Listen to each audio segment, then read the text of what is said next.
আসসালামু আলাইকুম। যারা এই মুহূর্তে রেসিপিটি দেখছেন তাদের সবাইকে আন্তরিক অভিনন্দন জানিয়ে শুরু করছি আজকের রেসিপি। আজকে আপনাদের সাথে শেয়ার করব মুরগির মাংসের সহজ একটি রেসিপি। এই রেসিপিটি একটু ভিন্ন স্টাইলে রান্না করলেও কিন্তু এটি খেতে দুর্দান্ত হয়েছে। আশা করছি আজকের এই রেসিপিটি আপনাদের ভালো লাগবে। রেসিপিটি শুরু থেকে শেষ পর্যন্ত দেখার জন্য সবাইকে অনুরোধ করছি। এখানে চুলায় একটা পাতিল বসিয়ে তাতে আমি দিয়ে দিলাম রান্নার তেল। এবার এতে আমি দিয়ে দিচ্ছি পেঁয়াজ কুচি, দিয়ে দিচ্ছি আদা কুচি, দিয়ে এগুলোকে আমি হাই হিটে কিছুক্ষণ ভেজে নিব। তো চুলার আঁচ বাড়িয়ে আমি এগুলোকে কিছুক্ষণ ভেজে নিচ্ছি। পেঁয়াজগুলোকে কিছুক্ষণ ভেজে নেওয়ার পর এবার এতে আমি দিয়ে দিব কিছু গরম মশলা। এখানে আমি আস্ত কিছু গরম মশলা নিয়ে নিলাম, সাথে দিয়ে দিচ্ছি টমেটো কুচি। এবার আমি এগুলোকে পেঁয়াজের সাথে মিশিয়ে নিব।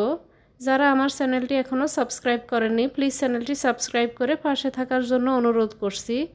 এবার আমি এতে দিয়ে দিব রসুন বাটা, তার সাথে দিয়ে দিচ্ছি আমি ধনিয়া পাতা কুচি, দিয়ে আমি আবারও এগুলোকে মিশিয়ে নিচ্ছি। যারা আমার চ্যানেলটি সাবস্ক্রাইব করেছেন তাদেরকে অসংখ্য ধন্যবাদ। তো এগুলোকে মিশিয়ে নেওয়ার পর এবার আমি এতে দিয়ে দিব স্বাদ মতো লবণ। তো লবণটা আপনারা যে যতটুকু খান ওই অনুযায়ী দিয়ে দিবেন।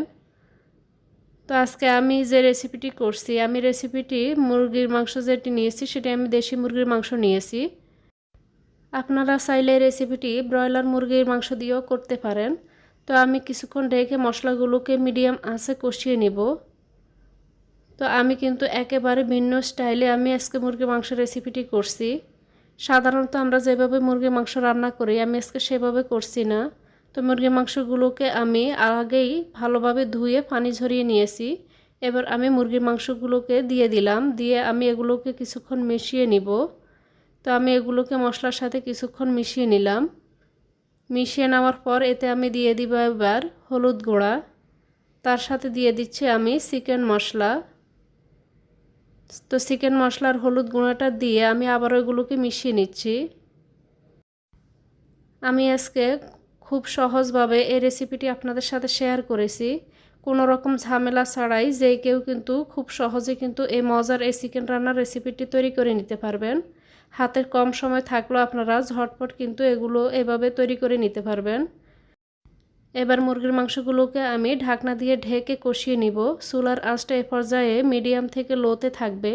চুলার আঁচ মিডিয়াম থেকে লোতে রেখে আমি মাংসগুলোকে কষিয়ে নিব। তো দেখতেই পাচ্ছেন আমি কিছুক্ষণ পর উল্টে পাল্টে এগুলোকে কষিয়ে নিচ্ছি। এটা থেকে যে পানি ছাড়বে সেই পানি দিয়েই আমি এগুলোকে সিদ্ধ করে নিব। আমি আজকের এই মুরগির মাংস রান্নাতে আলাদা কোনো পানি ব্যবহার করব না।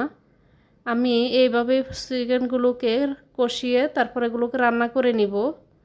তো আমি কিছুক্ষণ পর নেড়ে ছেড়ে মুরগির মাংসগুলোকে রান্না করে নিচ্ছি। আমার চ্যানেলে মুরগির মাংসের অনেকগুলো রেসিপি শেয়ার করা আছে, আপনারা চাইলে সেগুলো দেখে নিতে পারেন। আমি এখানে ডেসক্রিপশন বক্সে মুরগির মাংস রান্নার কিছু রেসিপির লিংক এখানে শেয়ার করে দিব, সেখান থেকে চাইলেও আপনারা দেখে নিতে পারেন। তো কিছুক্ষণ পর উল্টে পাল্টে আমি মুরগির মাংসগুলোকে রান্না করে নিচ্ছি। তো আবারও আমি ঢাকনা খুলে এগুলোকে আমি নেড়ে নিচ্ছি। দেখতেই পাচ্ছেন যে আমার কিন্তু মুরগির মাংসটা প্রায় রান্না করা কমপ্লিট। কালারটাও কিন্তু চেঞ্জ হয়ে গিয়েছে।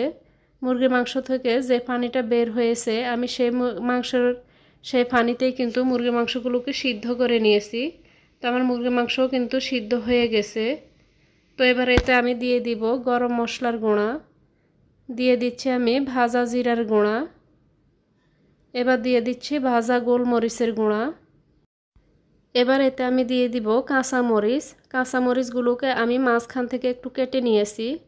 তো আমার যখন প্রায় রান্নাটা হয়ে গিয়েছিল তখন আমি এই মশলাগুলোকে দিয়ে দিলাম।